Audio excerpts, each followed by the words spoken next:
Buongiorno, everybody, and hello from the south of Italy. I'm now south of Rome.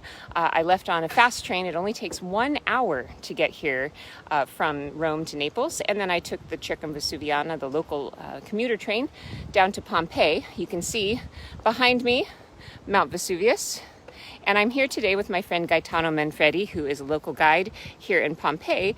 And today he's going to take us on an extraordinary tour of Pompeii when there's basically no people here. So I thought that with my remaining days here, I might treat you guys to all of the big and bright, exciting things. So today I'm going to do this in a similar way to what I did at the Vatican Museum yesterday, which is we're going to do it in parts, in installments, so you can kind of keep track throughout the day on Facebook and watch each of the individual pieces. We're also going to be filming some extra footage that I'm going to keep, and then I'm going to dole out probably at Christmas time or at another time so that you can see the rest of Pompeii and some of our other commentary in HD. So we'll be working with a couple of different types of media today, but I promise that if you don't see everything today, there'll be more at a later time. So as always, the virtual tip jar is open, and I appreciate all of your support so far. So without further ado, I'd like to introduce my friend Gaetano.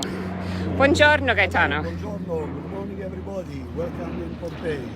So here we have just in front of us, one of the 7 gates of Pompeii. That's the sea gate, just because of facing the sea. And so Pompeii was once a seaport town. The sea was not far from here. And the volcano, just over there, is 12 miles far away as crow flies. So lava never reached the town. So Pompeii was never destroyed by a river of lava, but was just buried and preserved under 20 feet of pumice stones and ash. Imagine, guys, the volcano was once much higher than now. So there was, in the year 79 AD, a big explosion. Take with your fantasy the very left side and the very right side, all the way up in the sky. Just connect the two sides and you really understand how big was once the volcano. So all the upper part blew up. And for 2 days and 2 nights, a huge, massive quantity of pumice stones, rocks and ash exploded high in the sky, and just because of the north wind, rained over the town. So all what you have to imagine is a rain of firestones and ash from the sky. That's why all the roofs, all the upper part of the buildings collapsed. All around we're able to see the original pavement, the original walls with the paintings. It is all original, but we always miss the upper part. And since the ash is something very fertile, few years after the eruption of Vesuvius, above the town grew the vegetation. And all the area became a green hill, just like the one over there. Because under the green hill over there, we still have part of Pompeii buried. 25% of it is still under the volcanic ash. That's also a good opportunity to see how was everything before the excavations. It was just a green hill, and now is after the excavations, right? So Pompeii was first built 600 years BC on the top of a hill which was in the middle of the Bay of Naples. 600 years BC was built, 79 AD was buried. So Pompeii was a 700 years old town at the moment of the eruption. That's why all around we find the buildings built using different stones and the techniques, all original. The only reason why they were built, destroyed and redone all along the 700 years of life. What about Pompeii? Was a seaport town, like I mentioned before. But in the meantime, was a commercial town. About 20,000 people used to live here at the time, and they used to sell very good qualities of olive oil, wine, clothes, vases. And so every day used to come here travelers from all over the Mediterranean area. But all the travelers at the time were just men. You know, women and kids used to stay home at the time. So imagine just men arriving here every day and looking for fun after a long trip. That's the reason why in Pompeii they got a very large number of wine bars, casinos, fast food, brothels. Almost everything was at the disposal of those men arriving every day. So seaport town, commercial town, and fun town. With the colors everywhere, you know, not just the walls of the wealthy houses, but the walls all over the town, inside and outside. All the walls used to be covered by plaster and decorated by colors. So wherever we go, you have to imagine very colorful buildings all around. And you know why? Because good combination of colors make you feeling good. They were also preparing psychologically all the travelers to spend the money in an happy way, with the colors, games, wine, women. You know, we're still outside of the city walls, and the buildings here on your left were the public baths. Imagine all the travelers arriving here were able to stop. They got massaged by the slaves. You see where the plastic roof is? That's a pool with the hot water. So they were able to have a shower, they got hot bath, and then the massage, and then the sauna, and then glass of wine, a bit of food like we are going to see. And afterwards, above the bath, look, many walls splitting the rooms with the prostitutes. You know, Romans got an expression. They used to say, mens sana in corpore sano, which means an healthy mind in an healthy body.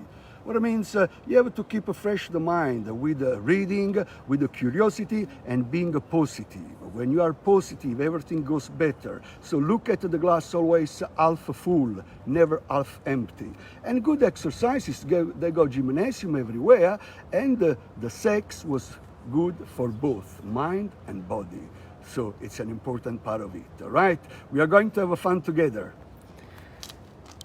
Well, there you go. That is a great explanation and a great start. But Gaetano, come over here for just one second. Yes. Because Gaetano and I, before we started, we were having a chat about travel in general and the value of travel these days. Yes. So, Gaetano, you had something really nice to say about that. Yes.